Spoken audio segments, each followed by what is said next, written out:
സുഹൃത്തുക്കളെ, നിങ്ങൾ സ്പീഡിൽ ഓടുകയോ ദിവസം മുഴുവൻ ഏതെങ്കിലും തരത്തിലുള്ള ഫിസിക്കൽ വർക്കിൽ ബിസിയാണെങ്കിൽ ഈ അവസ്ഥയിൽ നിങ്ങൾ പെട്ടെന്ന് തളരുകയും മടുപ്പ് അനുഭവപ്പെടുകയാണ്. ഇതിനർത്ഥം നിങ്ങൾ നിങ്ങളുടെ ബോഡിക്ക് ആവശ്യമായ കുറച്ച് സാധനങ്ങൾ നൽകുന്നില്ല എന്നതാണ്. ഇത് വളരെ പ്രധാനപ്പെട്ട ഒന്നാണ്.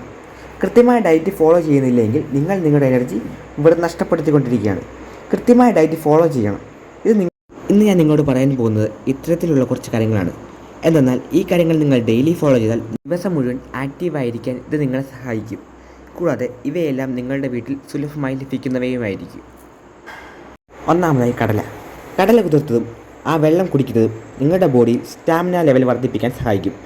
എന്തുകൊണ്ടെന്നാൽ കടലയിൽ അടങ്ങിയിരിക്കുന്ന protein, iron, magnesium, B vitamin എല്ലാം നാച്ചുറലി നിങ്ങളുടെ സ്റ്റാമിന ബൂസ്റ്റ് ചെയ്യാൻ സഹായിക്കുന്നു.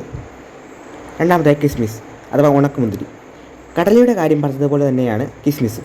നമ്മുടെ സ്റ്റാമിന ഉയർത്താൻ ഇത് വളരെയധികം സഹായിക്കുന്നു. എങ്ങനെയെന്നാൽ ഇതിൽ നാച്ചുറൽ ഷുഗർ അടങ്ങിയിരിക്കുന്നു. ഇത് നിങ്ങളുടെ എനർജി നിലനിർത്തുന്നതിനും ഇതിൽ നിന്ന് നിങ്ങൾക്ക് carbohydrate, iron, potassium, B vitamin, magnesium എല്ലാം ലഭിക്കും. ഇവ നമ്മുടെ സ്റ്റാമിന ബൂസ്റ്റ് ചെയ്യാനും മടുപ്പ് ഒഴിവാക്കാനും സഹായിക്കുന്നു. രാത്രിയും രാവിലെയും ഇത് കഴിക്കുന്നത് നല്ലതാണ്. അടുത്തതായി ശർക്കര. ഇന്നത്തെ ലോകത്ത് ആളുകൾ ആർട്ടിഫിഷ്യൽ ഫുഡാണ് കൂടുതലായി ഉപയോഗിക്കാൻ താല്പര്യപ്പെടുന്നത്. ഇത് അവരിൽ ക്ഷീണവും തളർച്ചയ്ക്കും കാരണമാകുന്നു. ശർക്കര ഇൻഡയറക്റ്റായിട്ട് നമ്മുടെ ബോഡിയിൽ എനർജി ഉൽപ്പാദിപ്പിക്കുന്നു. ഇതിലടങ്ങിയിരിക്കുന്ന natural sugar, carbohydrate, iron, magnesium, anti oxidise നിങ്ങളുടെ ശരീരത്തിൽ സ്റ്റാമിന ഉയർത്താൻ സഹായിക്കുന്നു. അതിനാൽ ശർക്കര നിങ്ങളുടെ ഡയറ്റിൽ ഉൾപ്പെടുത്തുന്നത് നല്ലതാണ്. അടുത്തതായി ഗീ. നെയ്യ് എന്നത് പ്രകൃതിദത്തമായ ഒരു വിഭവമാണ്. ഇത് നിങ്ങളുടെ ഡയറ്റിൽ ഉൾപ്പെടുത്തുന്നത് വളരെ നല്ലതാണ്.